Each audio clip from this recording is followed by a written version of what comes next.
Jet! It's a rocket! It's Soccer Explosion! The Real Bad Channel, exploding the internet. Building up the temple, building up the temple, building up the temple of the boys. Building up the temple, building up the temple, building up the temple, Reggae Boyz. Welcome back, Reggae Boyz fans. And this is your boy Akil in a more calm and relaxed state of mind. I am here to talk to you about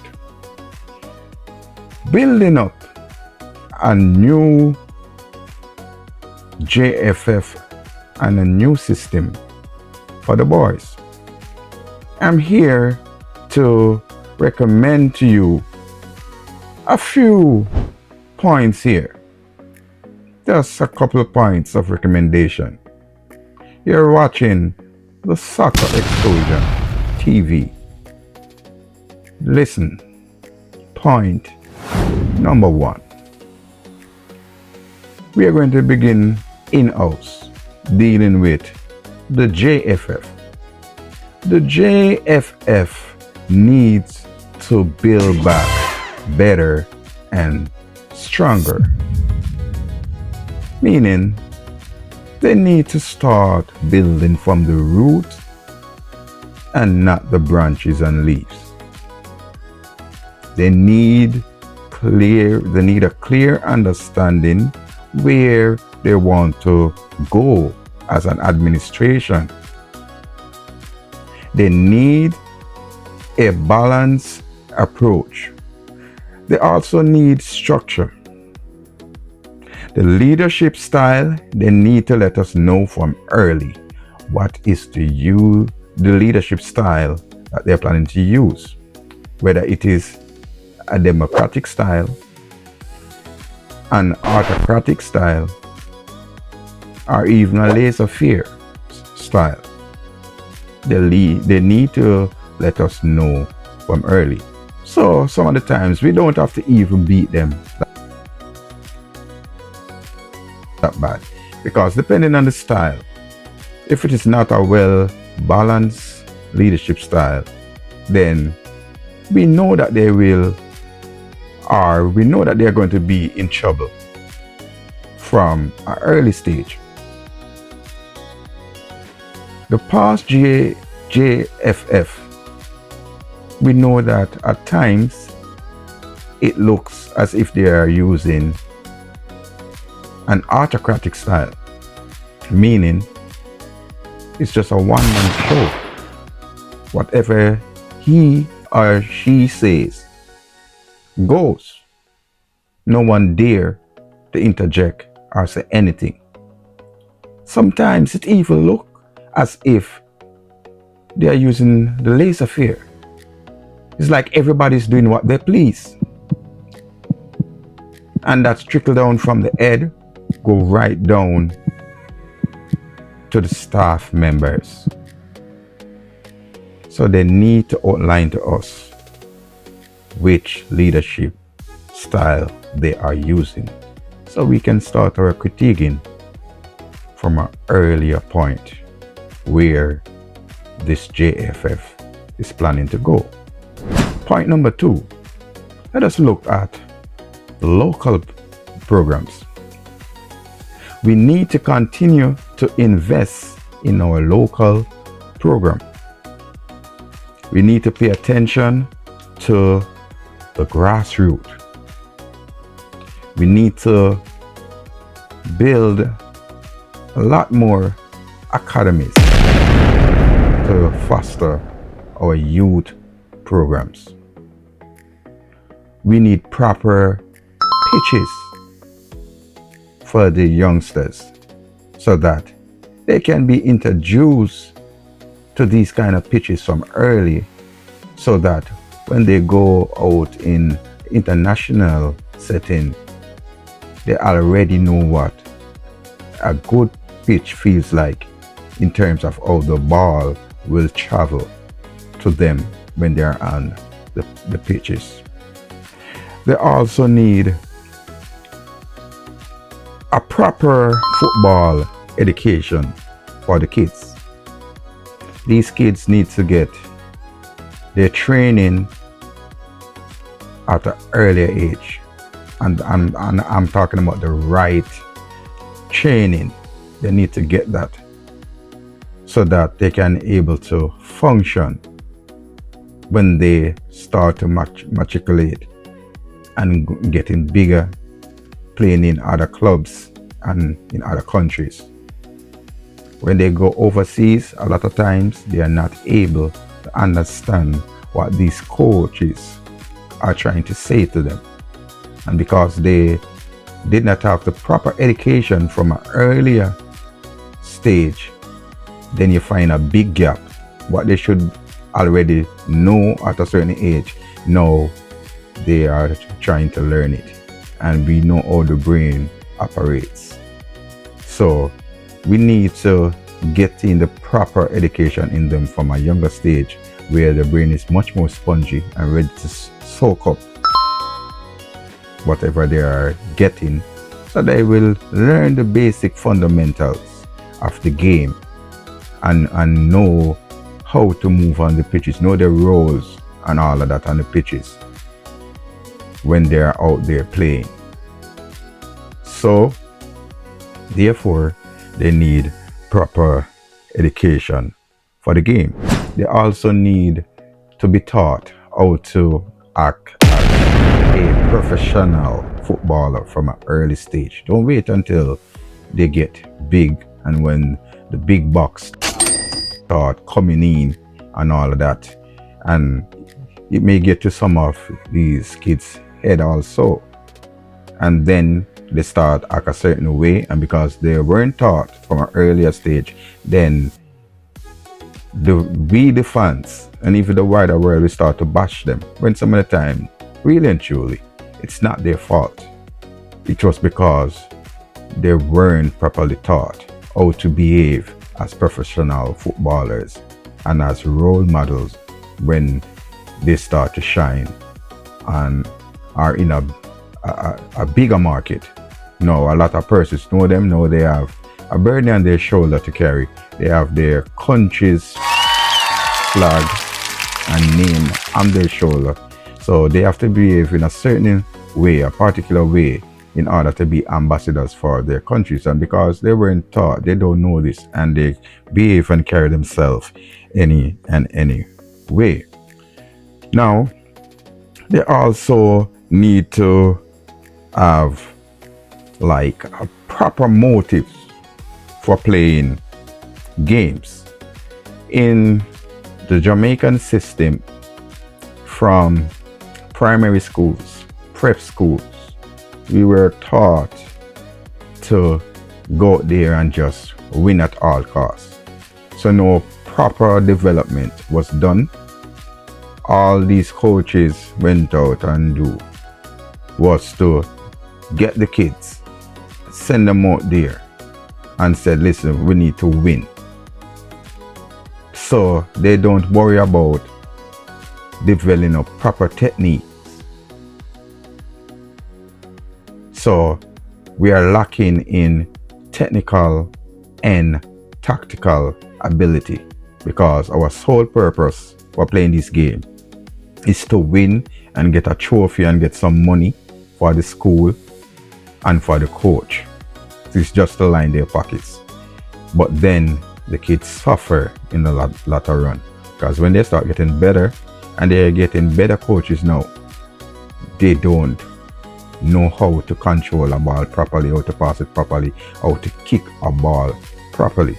They find out that we have a lot of persons or a lot of players who are not technical enough. A lot of them, they don't know the different thirds and on the pitch and how to move in their position on the pitch, what areas to cover, what are their roles and responsibilities, what are they supposed to do, the spaces they're supposed to cover, the channel they're supposed to run. They don't know these things, and then they get left behind. So we need to develop a system where the kids can actually learn properly, go out there, play against their peers to develop themselves as footballers and not worrying about winning trophies. So the motives for playing this game should be solely on developing the kids and not to win trophies and to get money to line their pockets. Now, the third role recommendation that I want to give is they need to create a real recruiting agency.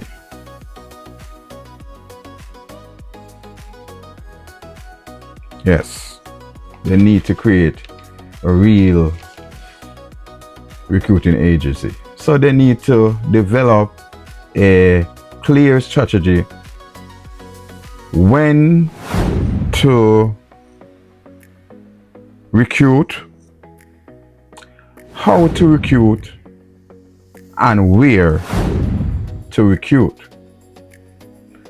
A lot of times the problem and the mistake that we get ourselves in is we wait until the players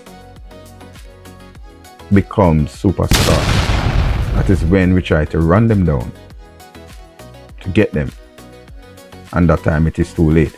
So what we need to do now as a professional organization, develop an agency within your administration that deals with recruiting. Don't wait to hear the vloggers on the internet or other persons in the diaspora or in Jamaica go and do their research on some players and they start hear these players' name.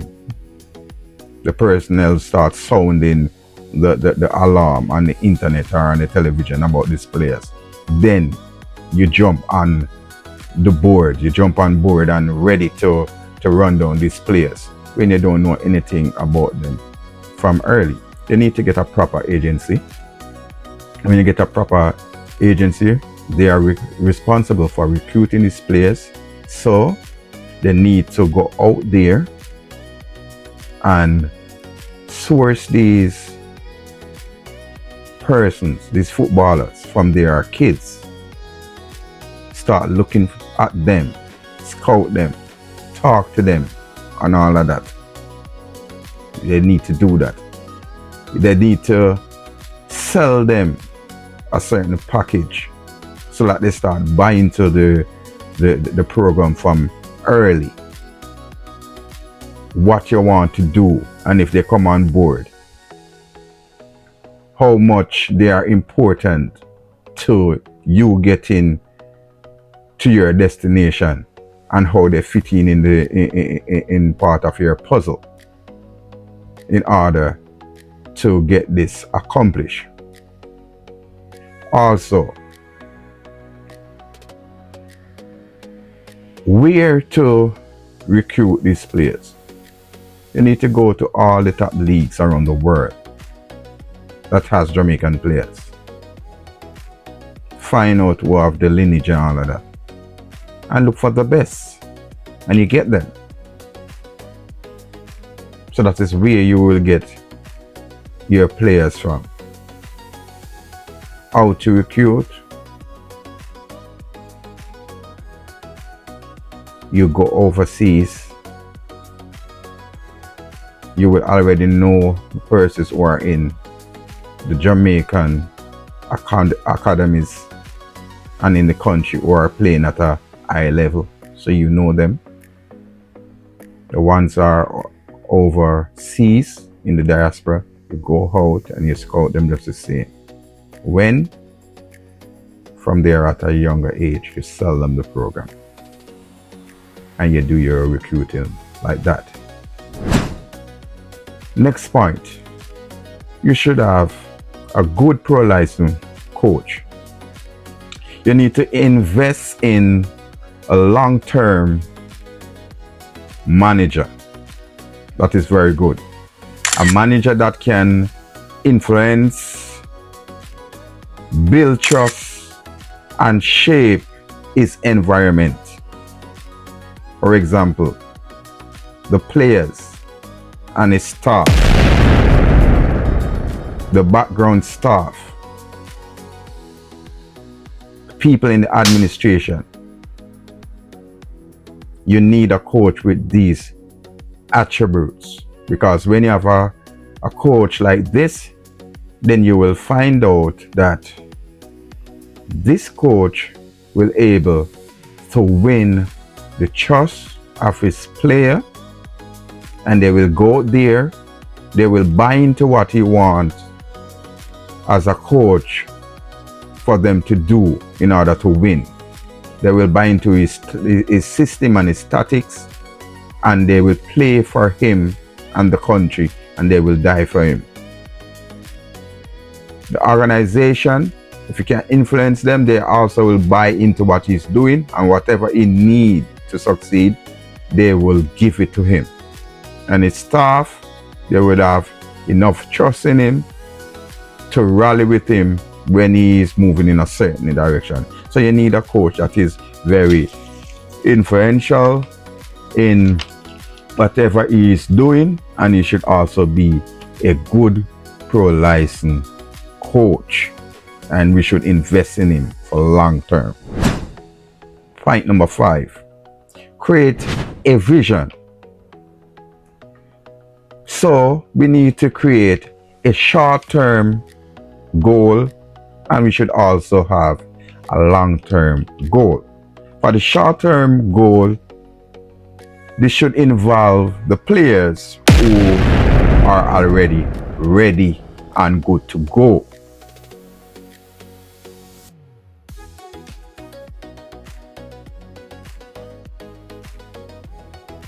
So these players, we would have these players who are playing, for example, in the EPL, in the championship, the other top leagues around the world, whether it is in the Spanish league or it is in the German league, wherever the leagues are. These players are already professional players, and they must be playing, and they must be also playing the game at a high level, and they should be informed at the time when you're going to use this player. So you don't want players who are not ready to go. You need players who are good to go. This will take in your short-term goal for your players who you want to fill the spaces in the national team. Now the long-term goal would be the building of these players. So these players know you're focusing, you target the ones that are in the academies and the ones who are playing in the grassroots leagues in the country, along with other players who are young and in overseas academy. You will foster these young talents and watch them, keep track of them, and when they matriculate into playing first team footballs and big man football in big man football teams and doing well, then these players you would actually now see how they fit in the team that you already have going forward. So that is something that they can take in consideration. And point number 6, they should create a culture and a proper system. So they need to implement this and enforce it, right? So from a young age right up to the senior team, even the local clubs, every league in the country should know that system that you're trying to build. the system what you want to use, the tactics that you want to play. They should be aware of it, and all these different age group, clubs, all these teams should know about it and try to perfect it. Now, we should make sure that we develop a playing style within this system. And how do we achieve this? We should look at our culture and then come up with a proper playing style. Remember, some of our attributes as Jamaican, just a few. We are very physical. We are fast. We are creative. We are full of style. We have individual brilliance. We like to be the center of attraction, and we are a nation, and we are a set of people who are very enough.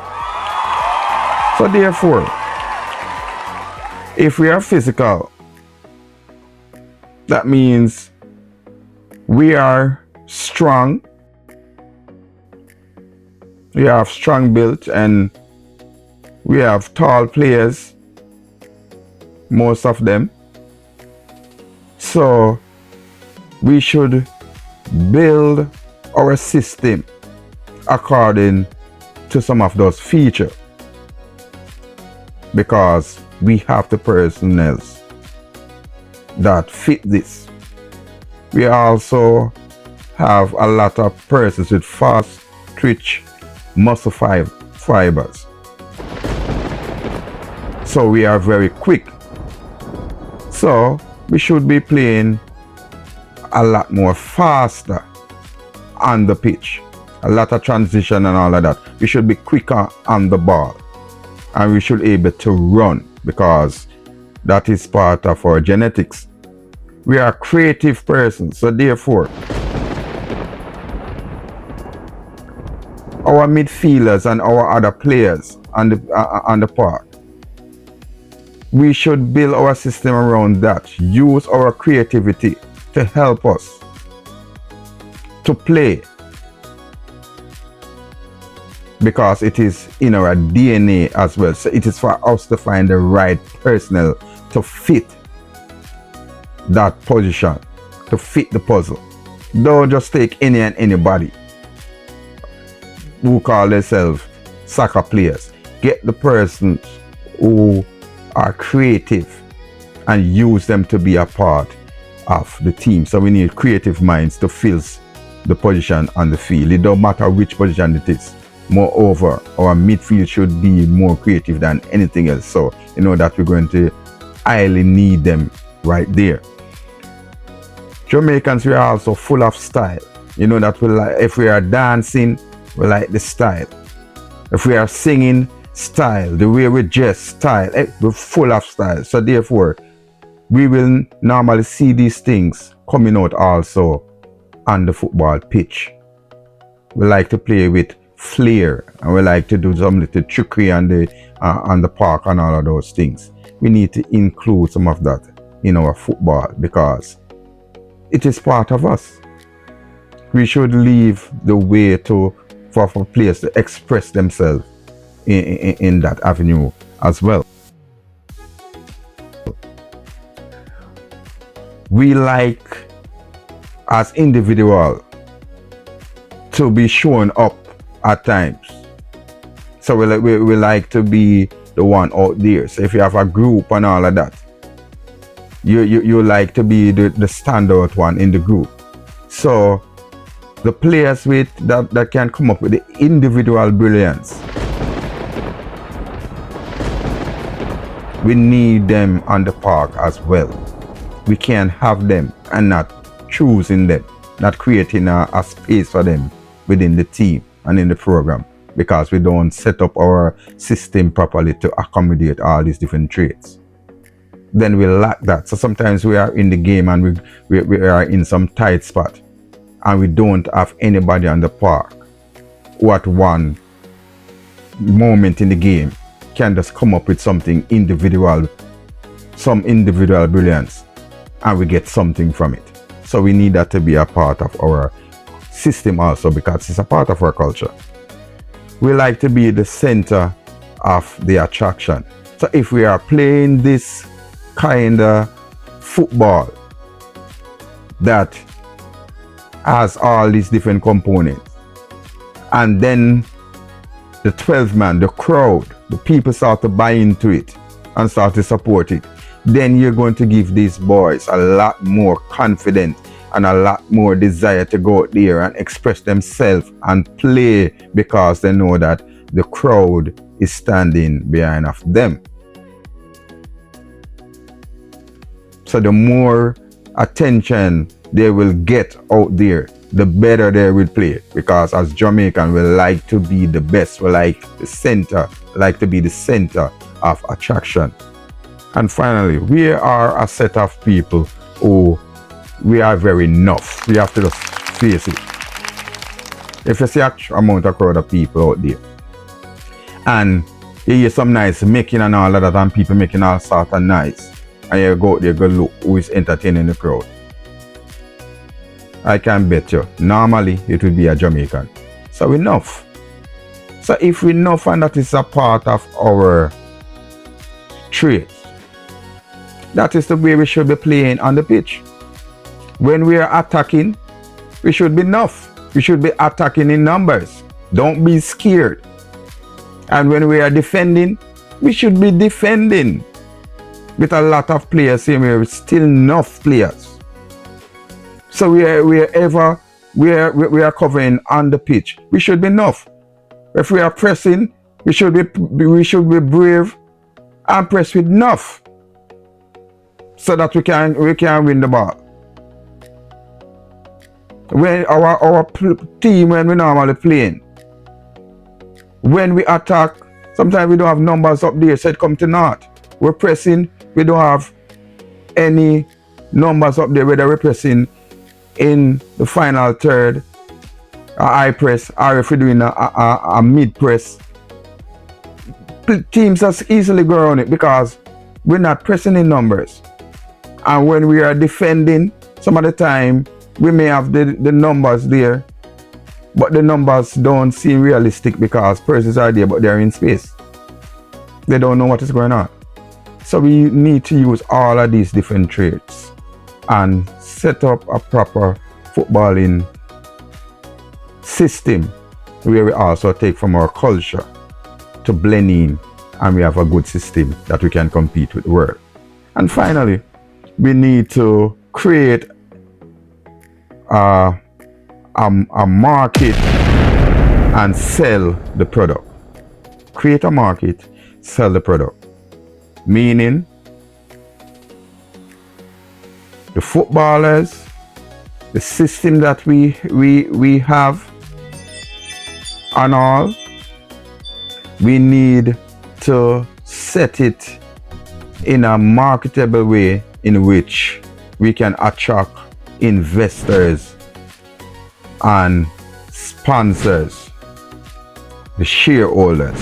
We need to set it up that way so we can get those people on board, because when you have a good package that is solid and that can go out there to everybody to see what it is about, it is transparent and they can see the proper managing structure, the different hierarchy is coming out in it, so you can see the different segment that it is laid out properly, in which once you read it you can understand what exactly is going on.